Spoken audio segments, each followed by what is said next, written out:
Hi, everyone. Bienvenue. Welcome, and thank you, everyone, for coming to the 92nd event of Disrupting Disruptions, the Feminist and Accessible Publishing, Communications, and Technology Speaker and Workshop Series. I'm Dr. Alex Ketchum, and I'm a professor of feminist and social justice studies at McGill and the organizer of this series. The Feminist and Accessible Publishing, Communications, and Technology Speaker and Workshop Series seeks to bring together scholars, creators, and people in industry working at the intersections of digital humanities, computer science, feminist studies, disability studies, communication studies, LGBTQ studies, history, and critical race theory. I'm so excited to welcome you all. Some notes on accessibility. As is the case with all of our hybrid and virtual events, we have cart captioning in English tonight provided by our captioner, Sarah. You can turn your captions on at the bottom of your screen. Tonight, we have a Q&A option available. So throughout the event, you may type your questions into the question answer box. There'll be some time during the second part of the event for Khari Johnson to answer them. We can't guarantee that every question will be answered, but we are grateful for the discussion that you generate. Also, Khari will be posting some links in there, so you'll be able to see them through the question answer box, and then I'll also share those after the event as well. We have quite a few more events coming up this semester. Our next event is on February 21st. We also have a virtual event that time with Dr. Mel Hogan, who will speak about the environmental impacts of ChatGPT and AI technologies.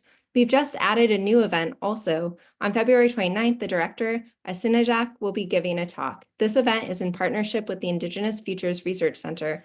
And on March 15th, we're co-hosting a workshop with codes on queer oral histories. Gabrielle Yaconetti and Liam Devitt will be speaking at that hybrid event. You can find our full schedule as well as video recordings of our past events at disruptingdisruptions.com. So that's the redirect URL, disruptingdisruptions.com. The other URL is way too long to remember. You can also find our list of sponsors, including Shirk, Milieu, Rakef, and more. As we welcome you into our homes and our offices through Zoom, and you welcome us into yours, let us be mindful of space and place. As many of you know, past series speakers Suzanne Kite, Jess McLean, and Sasha Lucioni have pointed to the physical and material impacts of the digital world. The topic of the environmental costs of digital technologies will also be addressed this semester in other upcoming events. While many of the events this semester are virtual or hybrid, everything that we do is tied to the land and the space that we are on. We must always be mindful of the lands that the servers enabling our virtual events are on. Indigenous communities are disproportionately impacted by the mining practices used for the materials that are used to build our computers and digital infrastructure. Furthermore, as the series seeks to draw attention to power relations that have been invisibilized, it is important to acknowledge Canada's long colonial history and current political practices. The series is affiliated with the Institute for Gender, Sexuality, and Feminist Studies of McGill University. McGill is located in Tiohtià:ke, Montreal, on unceded Kanien'kehá:ka territory. Furthermore, the ongoing organizing efforts by Indigenous communities, water protectors, and people involved in land-back movements make clear the ever-present and ongoing colonial violence in Canada. Interwoven in this history of colonization is one of enslavement and racism. This university's namesake, James McGill, enslaved Black and Indigenous peoples. It was in part from the money he acquired through these violent acts that McGill University was founded. These histories are here with us in this space and inform the conversations we have today. I encourage you to learn more about the lands that you are on. Nativeland.ca is a fantastic resource for beginning. Now for today's event. First, I know Ruth Starkman's students at Stanford and in Berlin are joining us tonight, so welcome. And now I'm excited to introduce our speaker.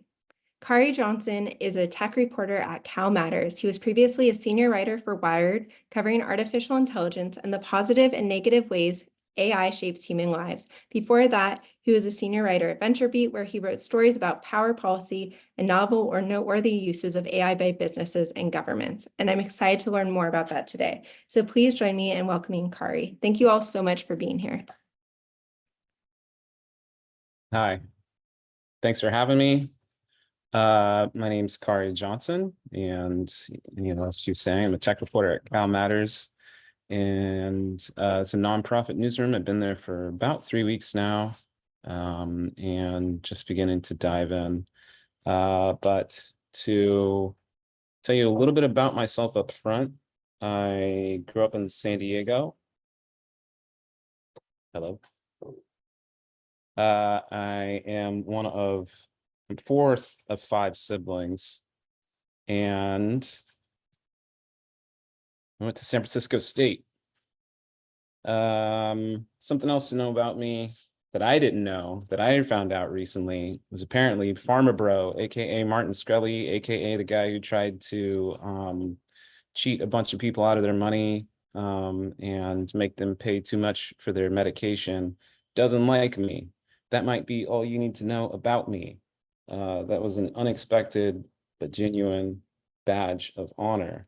You know, a lot of my work has put me in touch with various organizations that are in this space. The Kapoor Foundation here in Oakland, spoke in the past at the World Economic Forum and with the National Association of Black and Hispanic Journalists. Also talked with the Democracy Summit held at Howard University Center for Journalism and Democracy last year in Wired's 30th anniversary celebration. But I started covering artificial intelligence in 2016. And at that time, I would describe it as, you know, I started following sort of the developer ecosystems that were emerging around various products at the time. You know, there was conversation as an interface, or conversational computing was the sort of language that was being used. You know, you've got your Facebook Messenger bot ecosystem that was trying to be built, and the Alexa and Google Home ecosystems, and just the growth of you know, language models at the time was where I focused initially. And that brought me to lots of different offices, meeting startups throughout Silicon Valley and San Francisco. I'm based in Oakland, California, and on Ohlone land. And my pronouns, she forgot to mention at the beginning, are he, him. And so in 2016, as I was saying, I got started. It was the first hire on the at VentureBeat, covering artificial intelligence for them. Between Cal Matters and a prior publication I was working for, I've been the first hire to build tech coverage for 3 different publications since 2016. And at VentureBeat, you know, like I said, started initially with focusing on, you know, conversational computing, but in generally speaking, consumer technology, you know, followed a lot of iOS updates and, you know, going to Google's I/O developer conference and things of that nature. And that was all instructive and helpful and important for me to be able to do my job. But you know, the broader question here is how I got into tech reporting and why I do less consumer technology reporting today and focus on policy, power, and human rights. And so, you know, for the majority of my life at this point, I've been in journalism, and I've spent roughly part of that time before ever venturing into artificial intelligence coverage, doing more general assignment reporting. This was, you know, City Hall, in some instances, you know, crime, politics and government, and school board. And so that broader, more sort of society first or society focused work was where I started. And so, you know, even when I started focusing in, you know, on technology at VentureBeat, I began to move closer to that relationship that I had with paying attention to stories from a perspective of society and the public interest in tech reporting. And so in becoming a tech reporter for Cal Matters, a nonprofit newsroom here in California, it's kind of coming full circle for me.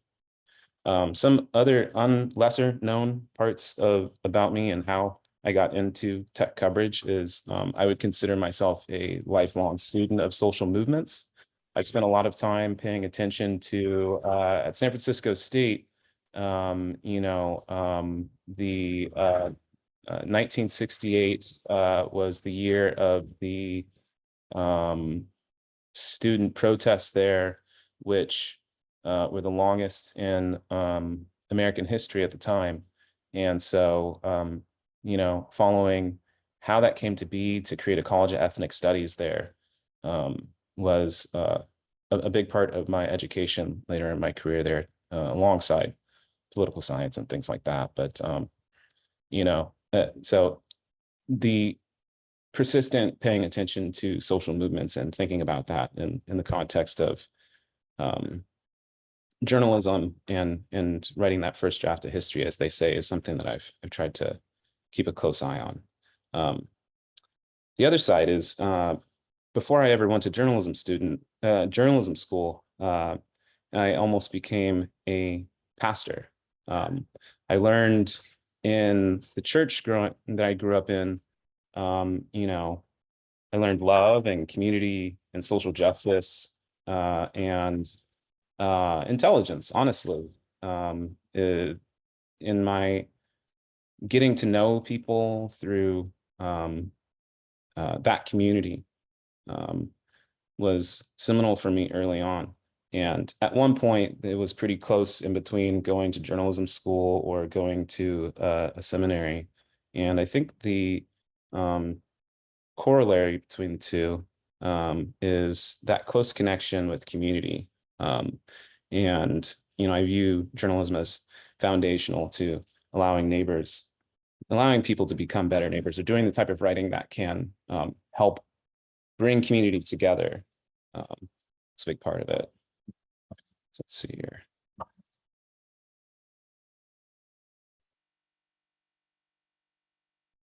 Oops. Which way am I going here? How and why? Yes. Something that I found interesting in some of the conversations that I've had with people in covering artificial intelligence are, in particular in getting to know the ethical and responsible AI research community, was that in some instances, people had a particular event that was a catalyst for them to really pay attention to the urgent need to address human rights abuses that were being enabled by artificial intelligence, or that were worried were someday possible. I spoke with Margaret Mitchell, the founder of the ethical AI research team at Google, about this in December, and Dr. Joy Buolamwini. Margaret Mitchell's answer was about work that she was doing on Seeing AI, which is a computer vision program that Microsoft runs to assist the blind and low vision community. And in doing that work, she encountered a AI model that was basically talking about how beautiful it was when describing a particular image that involved the injury of 30 people. And it did so because the data had a lot of imagery of sunsets in there, and was seeing perhaps some correlations between an explosion and the beauty of a sunset. And that was just something that woke her up and brought her concern front and center. Similarly, or rather, Dr. Joy Buolamwini, who's well known for her work on the Ginger Shades project, she said that it was the computer vision systems not recognizing her face. And of course, Ginger Shades later shows us that commercially available face recognition systems were misidentifying women with dark skin at the highest rates. I would say that I have my own sort of catalyst event or events, and I push, and when I think about that, and I answer this question a lot in parties or wherever else, but I think about 2018. And, that start was in 2016, and there was a lot of consumer tech related to that. 2018, I think there was some growing understanding about, for me, the biases that can be embedded into AI systems. And in particular, there was an op-ed that was in the New York Times by a husband and wife and couple, who are Black and live in Oakland. And they were concerned that their child, who was 7 years old at the time, would get pulled into digital dragnets by police and be, more likely to come into contact with police through this AI-enabled surveillance, or, let's say predictive policing platforms. Things like that. Dr. Ruha Benjamin's work in talking about a new Jim code. Again, this possibility that historically existing biases can be embedded into AI systems is a big part of my changing thinking. Whoops, I'm going backwards here. Going too fast. And so, I think around that time, I remember I was on family vacation I've got, as I said before, 4 siblings, and they all got kids, and I was there with my daughter as well, who's about the same age as this kid mentioned in the New York Times op-ed. And, I just recall having conversations about predictive policing and surveillance that really made me think more about this technology, in effect, attacking my community. And I think that there's a lot of people that I've spoken with who have reached conclusions to that effect as well, or at least that concern that things can devolve to that place, or again, like I said, mimic existing historical biases. So in 2019 or so, I was writing about, AI ethics is all about power. And, I think that in the evolution of my thinking, part of that had to do with not just paying attention to the work of researchers and community organizations that were trying to carve a path to redress, for example, or expect some form of accountability for powerful businesses and governments that were deploying this technology. I think all of this really crystallized and made clear to me the essential importance of recognizing policy, because ethics was always a big part of the conversation. But I always look at ethics and I'm just like, yeah, that's great that your CEO feels bad about deploying harmful technology. But that doesn't really matter, I think, in the final analysis. What's most important is, what is your policy, and what are the legal obligations that you must fulfill. And so I think a lot of my thinking started to turn in that direction.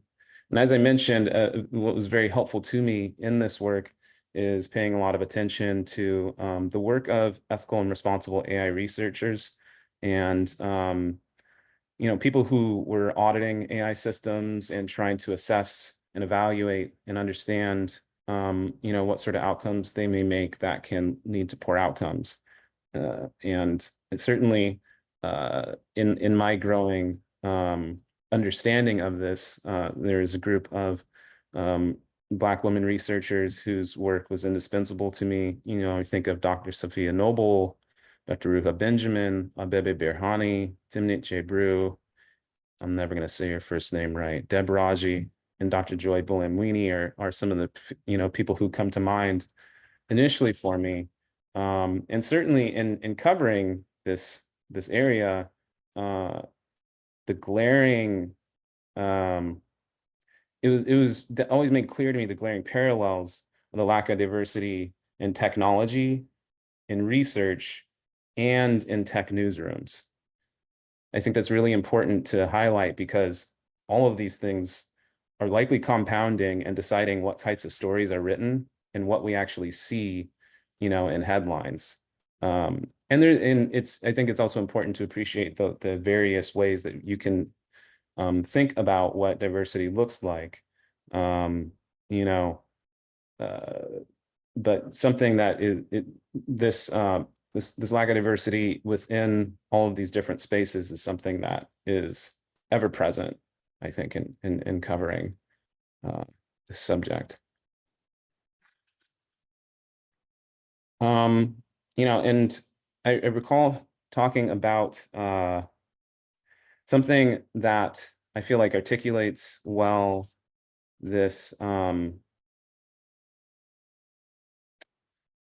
this area this focus of mine. I had a conversation with Deb Raji last year as part of a piece that Wired did on women who are trying to keep humanity safe from AI.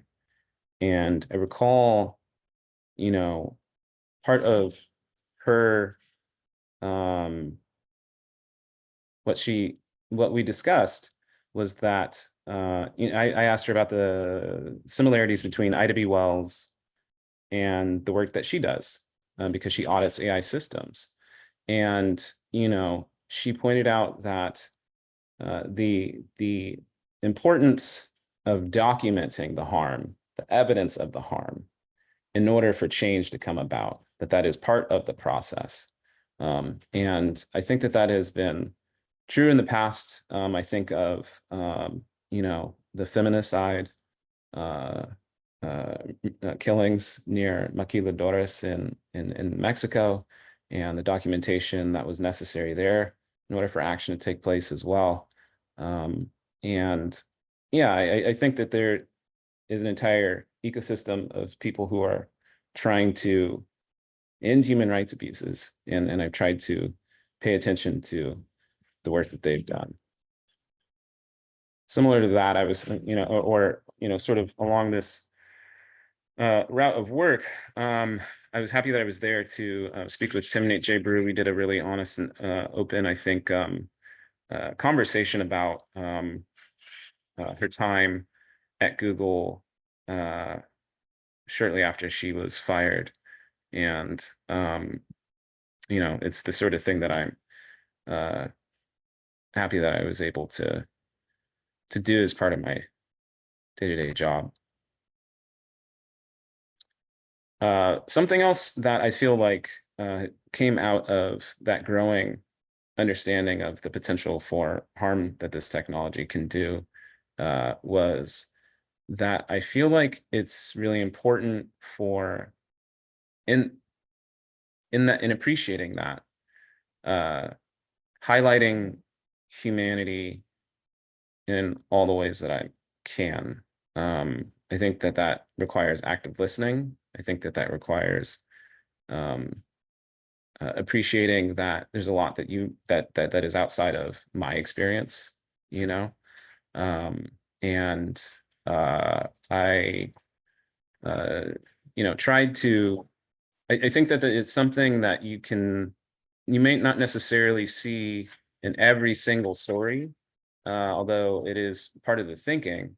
I think when you look at the wider body of work and you look at my author page, then you can see the kind of thinking that's behind that ethos. And so a couple of stories that fit that description, I think. Face recognition was a large part of the work that I was doing.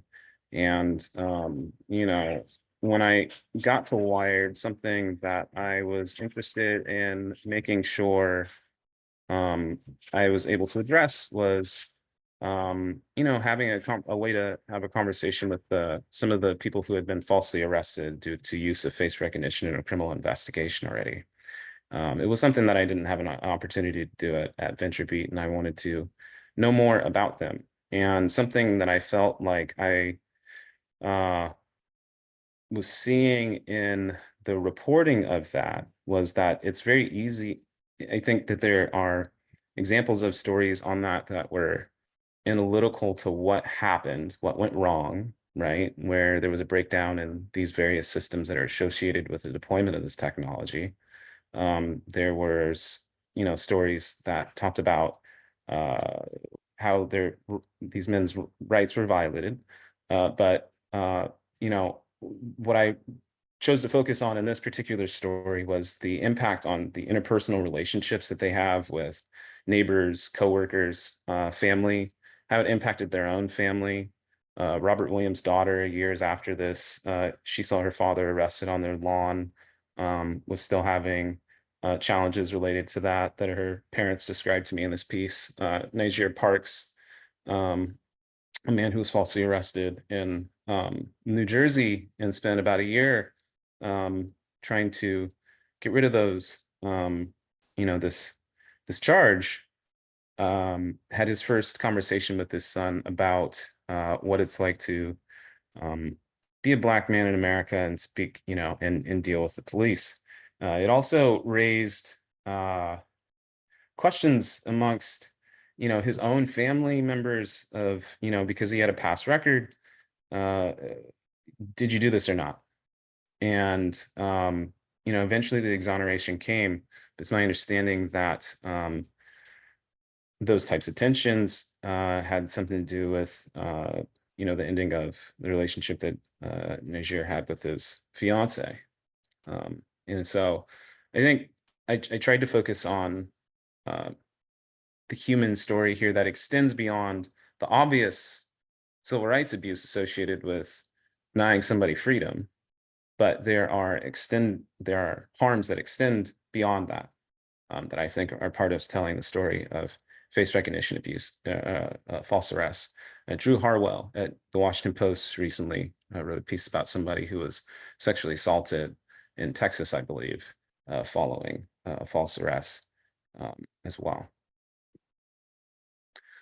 In that same vein of stories on face recognition, this is a piece on public defenders and criminal defense attorneys largely, and how there is a lack of disclosure in many states still in the US, where police are not required to report that face recognition was used in a criminal investigation.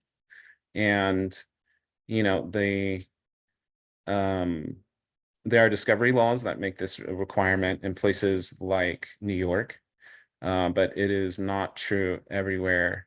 And so there are lawyers at groups like the National Association of Criminal Defense Lawyers who actively work on training criminal defense and public defenders, on how to identify when face recognition played a role in an investigation. We are familiar with instances where police ignore identifying markers or obvious things that should rule somebody out, and they still get arrested. And so it seems important that this would be shared. Alonzo Sawyer was arrested, I believe last year, near Baltimore, accused of assaulting a bus driver, to the point of human costs. He spent 9 days in jail. He also missed his wife's Gladys Knight tribute concert. She's a singer. Further in this direction of face recognition, I wrote a piece last year about the use of face recognition in Iran following the death of Gina Masha Amini. The experts that I spoke with for this piece, and the part that sticks with me is that it's my understanding that it's one of the first known instances of face recognition being used to enforce a religious or a dress code based on religious belief. I'm familiar with no other instance of that being true. Further in this direction, this is a piece on kids and the first rating that Common Sense Media did of AI systems and how they can be harmful. And I think this came out last fall. Something that I think sticks with me on this one is the amount of searches that are done with generative models that are made to sound convincing, that people were concerned of leading kids astray. There's a piece on Dolly 2. when it initially came out, it was unable to or did not generate images involving the faces of people. And I think that that speaks to, this is a series of conversations with the red teamers who evaluated the model. It speaks to, the bias issues that were acknowledged when this model came out. More likely to say that a man is a CEO, for example, and a woman is a flight attendant. Something that I've repeated in the past is, I think it was Lambda, Google's AI model that came out during one of its presentations, and it was talking about Pluto, the planet, not a planet, sorry, Pluto, the celestial body. And I remember at the time thinking I'm far more interested in how your technology fares when talking about Palestinians than Pluto. I'm far more interested in evaluating how your technology treats marginalized communities.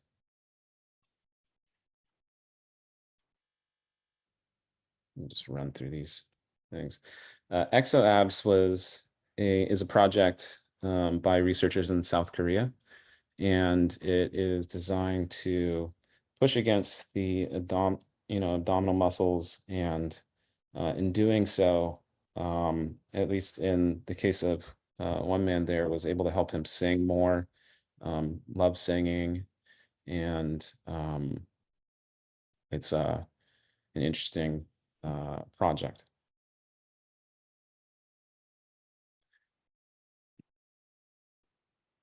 This is about, I think, what stood out to me in this piece is the potential for the use of existing laws to regulate artificial intelligence. The Department of Justice sent out, I believe, an amicus brief that was threatening use of the Fair Housing Act to prevent harm related to tenant screening algorithm use. This is for people who are Black, but also a defendant, I believe, in Connecticut, who is a person with disabilities.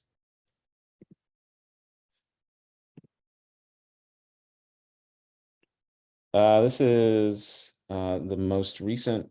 GPT-4 was included in the Google Glass solutions that some companies are using to offer to blind and low vision communities, and the kinds of questions that come up about identifying people when doing that, and how people who are blind and low vision feel about whether or not they want somebody identified based on particular characteristics, or if they trust an AI system to tell them those sorts of things.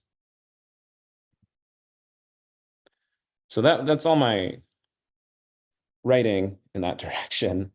And I guess to put that in a nutshell, I would say that is all part of my journey floating through this AI space, and growing in my understanding and consciousness around the ways that the technology can harm or reify existing power for powerful businesses and governments. The other answer, to this question is Ethel Payne.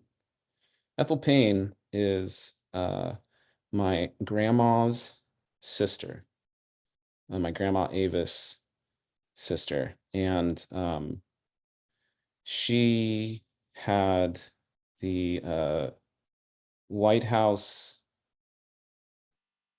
communications lectern was recently renamed after her and Alice Dunnigan. They are the first two women White House correspondents, Black women White House correspondents in U.S. history. They also have a Lifetime Achievement Award named after them from the White House correspondence. Growing up, you know, I was aware of Aunt Ethel, and you know, seeing some, there she is. Sorry, I'm slow on these slides. Um, you know, she was in like you would see these pictures of her around the house, and it'd be like, who's this woman with JFK? Uh, you know, why is she standing next to Nelson Mandela in a bathrobe? She had this history about her. She covered 7 different presidents, I believe, and you know, was there, I think, in the room when the Brown v. Board of Education decision came in, was there in the room when the Civil Rights Act was signed, was on the Edmund Pettus Bridge. And as we can see here, Nelson Mandela. Um, so this is all to say, I think uh, I ignored I was aware of portions of this legacy, but I held off on learning a lot about her until just recently. I think if I had given the same presentation 10 years ago, I probably wouldn't mention her because I just didn't talk about her a lot. But I'm grateful of that legacy, and you know, it's something that it took me a while to get to a place where I felt like I could I think I wanted to, in honoring her own legacy and forging my own, just focus on, you know, building my own career instead of dwelling on somebody else's, you know. But there were things that I learned from her, and certainly um, 2 big ones were to journal often. She didn't start her career until her late 30s, actually, but it was journaling, and I believe eventually sharing some of the pages of that journal with the Chicago Defender, one of I believe 2 national Black newspapers at the time in the 1940s that got her started. And so I've always, from an early age, journaled and treated that as part of learning how to be expressive in a healthy way. The other thing was to carry on a tradition of interrogating power. And I do believe that the work that I do now is to, you know, I am not in the White House, but I do see, you know, my work as part of that continued effort to question power, but also, you know, to be a proud member of the institution of the Black press, which is uh, a a legacy that you know, that the United States should be proud of, you know, Black writers who have come to see, you know, democracy as a verb, you know. And you know, my great grandfather, in this is a kid's book of about Aunt Ethel, used to uh, deliver copies of the Chicago Defender when he was working as a Pullman porter as well. But you know, to sort of come full circle on a lot of that, you know, I was when I was younger, you know, a member of the San Diego Association of Black Journalists, and the National Association of Black Journalists was a group that she helped co-found. And I certainly am appreciative of the kind of legacy that, or you know, uh, I'm mixing words here. I'm appreciative of the support that they gave me early in my career, because I might not be here otherwise. So let me speed up here so we can get to some questions. And you know, I think when I think about it, there are things that I've learned covering AI. There's accountability journalism is a really big part of this job, antitrust, and understanding the power, you know, the efforts that can be undertaken to limit monopoly power, tech policy and the importance of avoiding legal loopholes or solutions that have no enforcement mechanism, but also self-care, the value of community and dreaming. On the self-care front, I think that there's a certain amount of weathering associated with writing about artificial intelligence and being a Black journalist. I think there's 3% of newsrooms today, tech and science newsrooms are Black, and you inherit that lack of investment. You feel it in the course of doing your job. And so in doing so, I think taking care of myself physically, kettlebell, yoga, etc., running have been important, but also seeking community from groups like the Bay Area Storytellers of Color, or a group that I started with other Black writers, Black tech writers. Keep going here. One of the things that stuck with me was, I mentioned Timnit earlier, and the work that was put into, or how she was fired, and by Google, and how later, I think a couple thousand Google employees in an open letter called it excellent racist. But something that I talked with her at the time about was what she wanted young women and people of color interested in machine learning to know. And that stuck with me when I think about dreaming. And she said something, she said, quote, "It's not important for you. It's not only important for you to participate in this technological future, but to think about an alternative future where your imagination gets to shape what kind of technology we're building. Because right now, your imagination is not shaping what kind of technology we're building. We're trying to do cleanup after all the white men who put us in this mess. We're not creating technology in our own imagination. They create technology in their imagination to serve their interests. It harms our communities, and then we have to perform cleanup." And so, I just thinking about that dreaming. Somebody who I ran into while writing about and extending the writing about Timney getting fired and the eventual dissolution to some degree, or at least getting rid of him, firing lots of people from the ethical AI team at Google. I spoke with Dr. Danielle Woods, and she's the director of the Space Enabled Lab at MIT. And,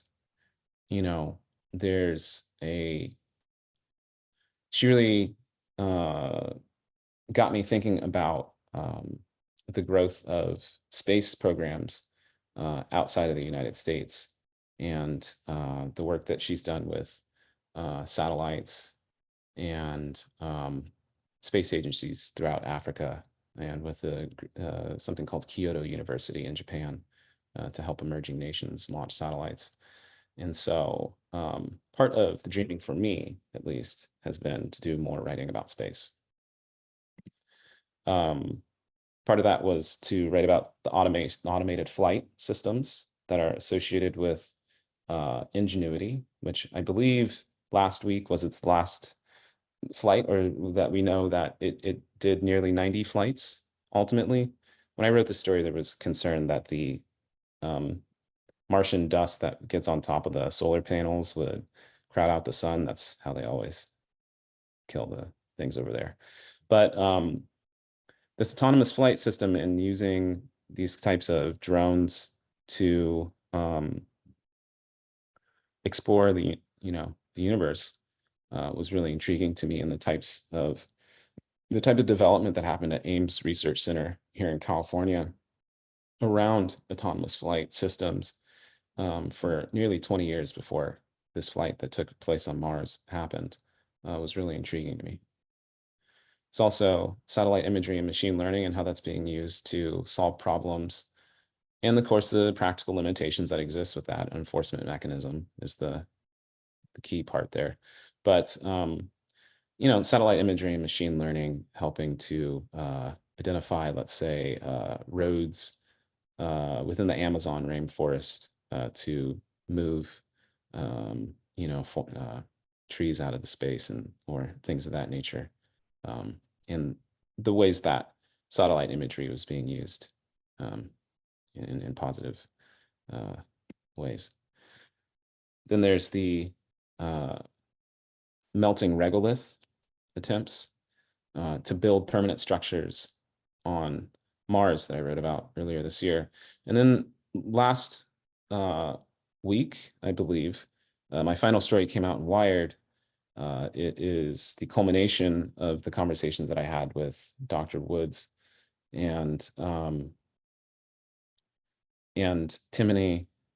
Abai Aganaba, who's also in the piece.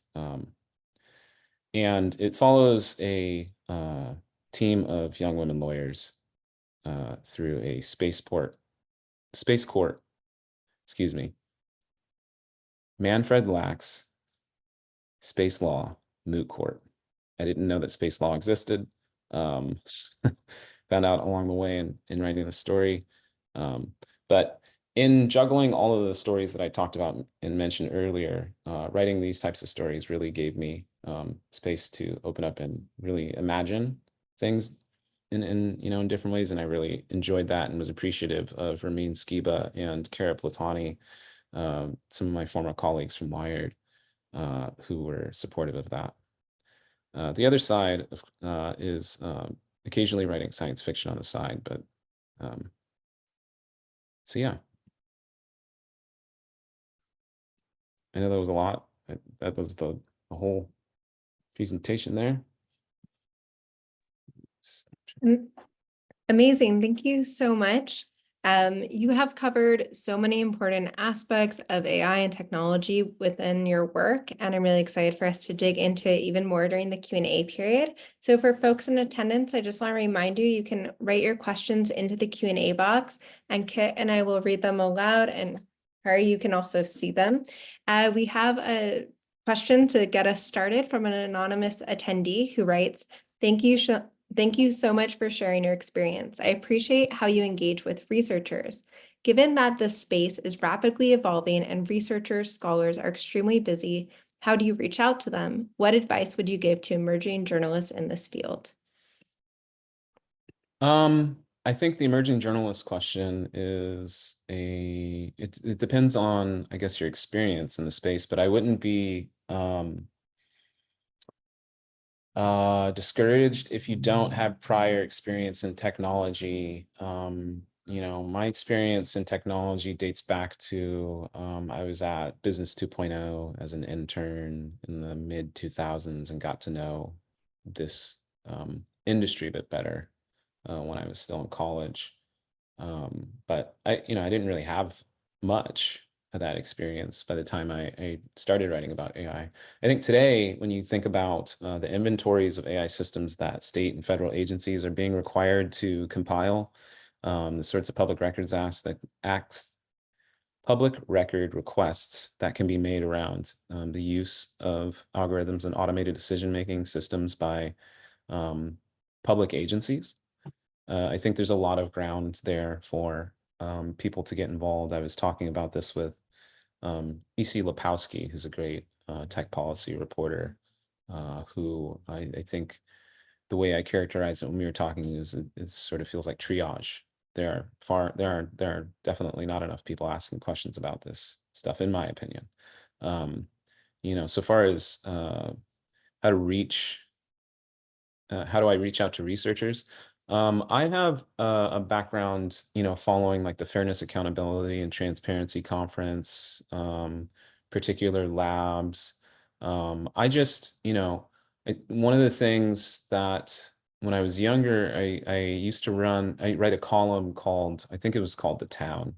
When I used to run a hyperlocal news website in San Diego called Imperial Beach Patch. And for about 5 years, ahead of each meeting, I would try and interpret the legalese and bureaucratic language that was used in the agenda packets that are sent out ahead of these so that I could inform people about how to be engaged in their local democracy. And, I think about that when I think about research papers, and I think it can take a while to cut through some very dense language, but to me, I think it's about just starting to dive into the research that intrigues you and focusing on that, and having conversations with researchers who I enjoy, because most researchers tend to be pretty authentic people. They do not,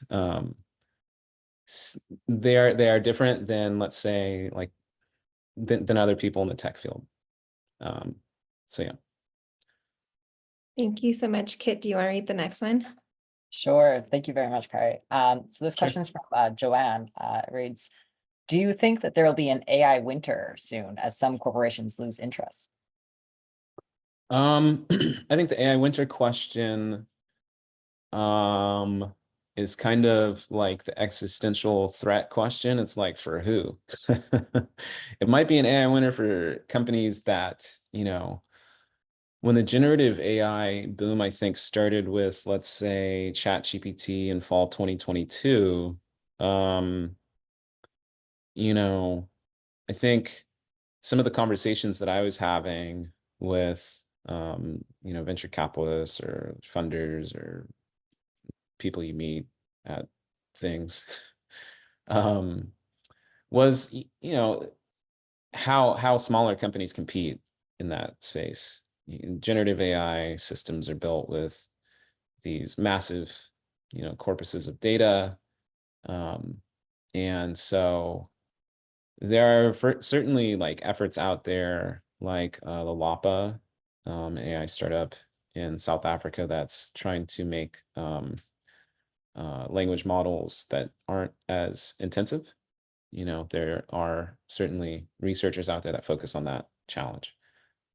But the power part of the conversation in all of that is only a handful of companies have the resources to build these things, and how big they get, And so that is really limiting, and I think people should be worried and asking antitrust questions around that, because, and certainly Congress is, I think one of the things that's stuck with me in following the Sam Altman hearing last year in Congress, in the Senate, was that the last 15 minutes was about antitrust, if memory serves right. And so the consolidation and anti-competitive practices seems like something important. You. So this is my question. I see another questions come in also, and folks, I want to continue to encourage you to write questions in the chat. So Khari, in your talk, you talked about how AI is, to quote you, likely compounding what we see in the headlines. And that emerging journalist question that we got earlier also made me think about the often raised question about AI replacing journalist jobs, or at least managers using that as a justification as part of the layoffs of journalists. I'm wondering if you can speak a bit more about how AI has impacted the working conditions of journalists.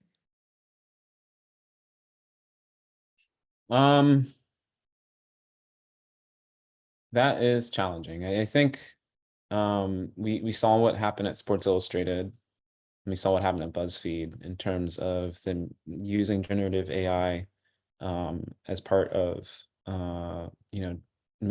publishing content, and how those actions took place shortly before a round of layoffs, or they got rid of everyone, I think, at BuzzFeed, right? I don't remember how it happened there. It's been a bit busy while.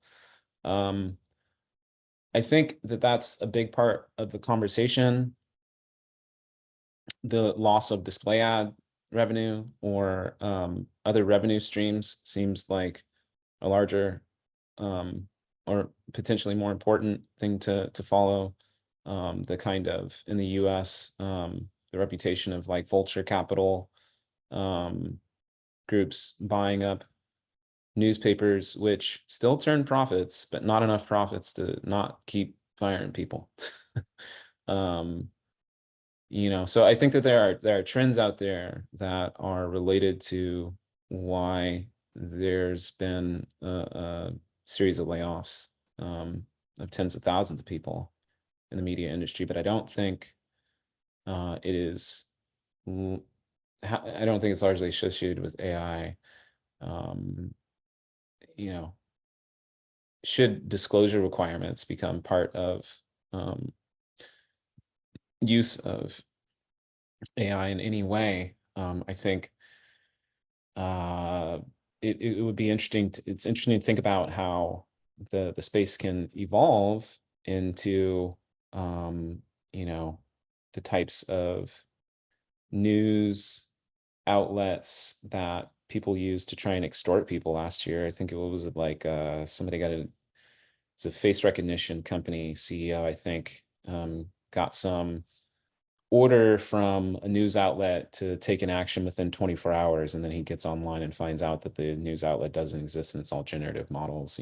I think that there's the potential for that sort of model of it's all fake and we're gonna pump stuff out to emerge. But it's my hope that in the future, well, first that we've hit some kind of rock bottom on media cuts, because that's hard.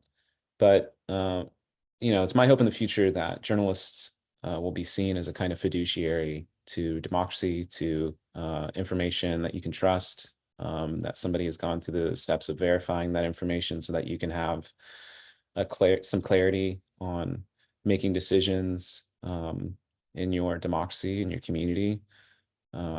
So it's a very long answer to the question.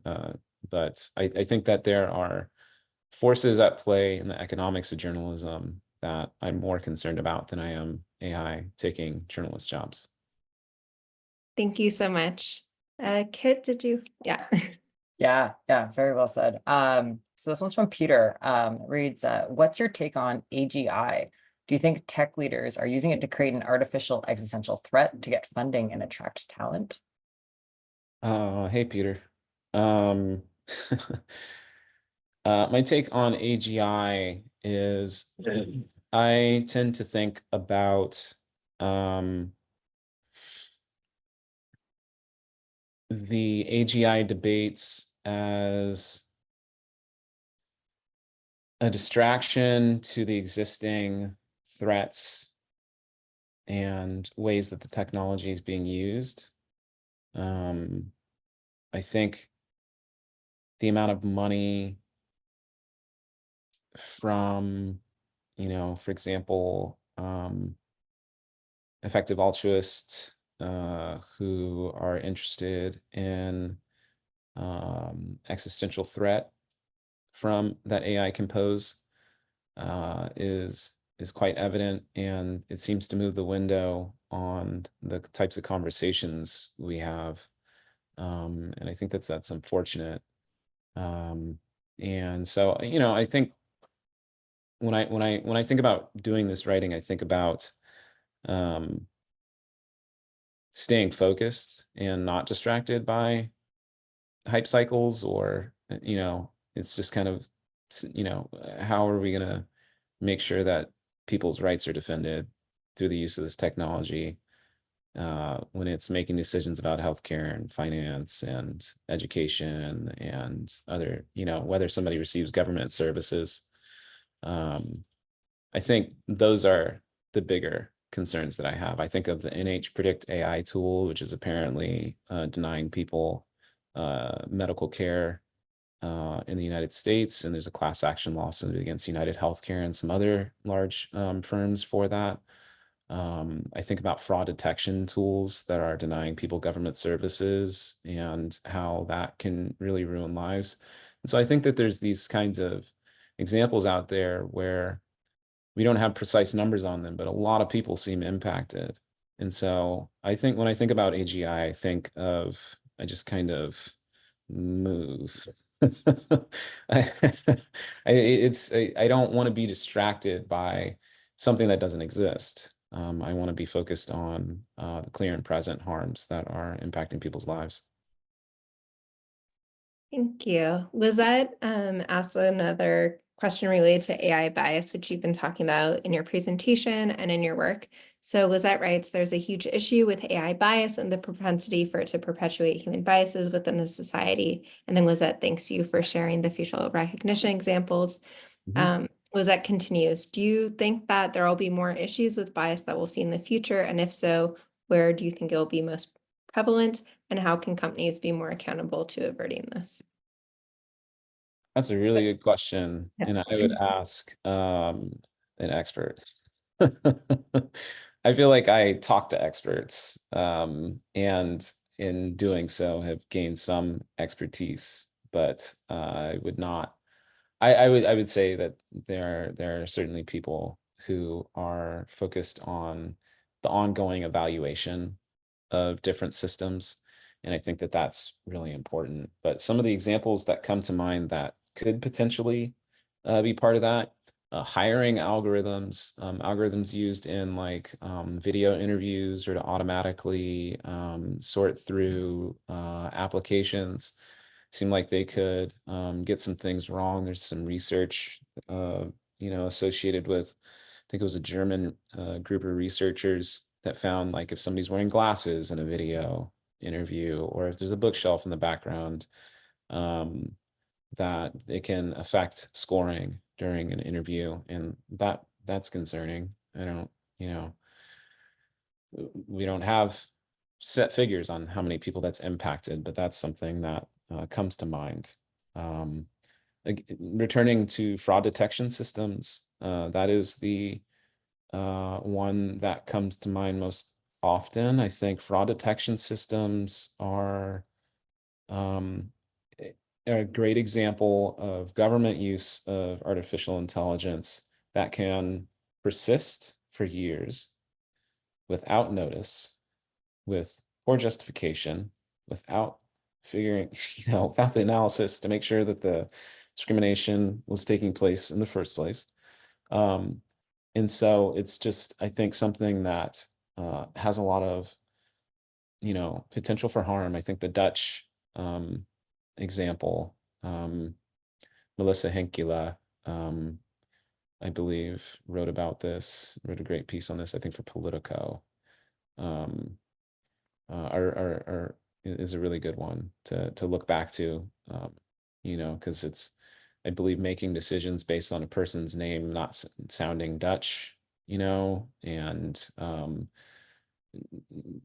discriminatory. So I think that there are instances of that sort of thing. And, Electronic Privacy Information Center did a analysis of state government agencies using artificial intelligence. And that analysis found that I think roughly half of AI systems in use by state agencies are for fraud detection. And so I think that that's a good example of something to pay close attention to. Thank you. And I also want to plug some of our past events as well, because we have recordings of a lot of them. And like Deb Raji, for example, and Ruha Benjamin have been past series speakers for even more examples of bias. Kit, did you want to? Yeah. And so this question comes from an anonymous attendee, and it maybe connects to your point about using technology to imagine kind of more just futures. But they're asking, are you hopeful that AI will be fairer or more inclusive in the near future? And do you think that the tech industry is doing enough to mitigate bias and harm against underrepresented groups? Two things that I'm following or thinking about in the context of the tech industry and, bias and underrepresented groups, are contracts, the number of contract employees that some of these companies have, and the distinction between that workforce and what that workforce looks like as opposed to who's at HQ, I think is something to really think about, to take a closer look at. And, I remember writing this piece about how to stop robots from being racist and sexist, and this was based on, I think, Willie Agnew. Oh man, forgive me, Willie. But research that was presented at the Fairness, Accountability, and Transparency Conference, and one of the quotes that came out of that was from, I think, one of the founders of Black in Robotics, who was saying essentially, if you're not on the table, if you're not at the table, you're on the menu, and questioning who's at the table and in engineering and designing systems and creating different products and service and technology is a fundamental part of that. I think the other side that I'm intrigued by, I think it was California that passed a law last year requiring some more transparency around is it the funding, the diversity of founders of companies, or we know the great lack of funding to funders that are not tall white men, and how that persists in Silicon Valley. And to the question of dreaming and imagining something different, if you can't fund somebody to give them runway to build something, then it's hard to keep up with the pace of progress there. So, I think those are two things that come to mind in some of the structural and policy questions to ask around that. But doing enough to mitigate bias and harm, I would suggest reading the work of Dominic. Make sure I'm saying her last name right.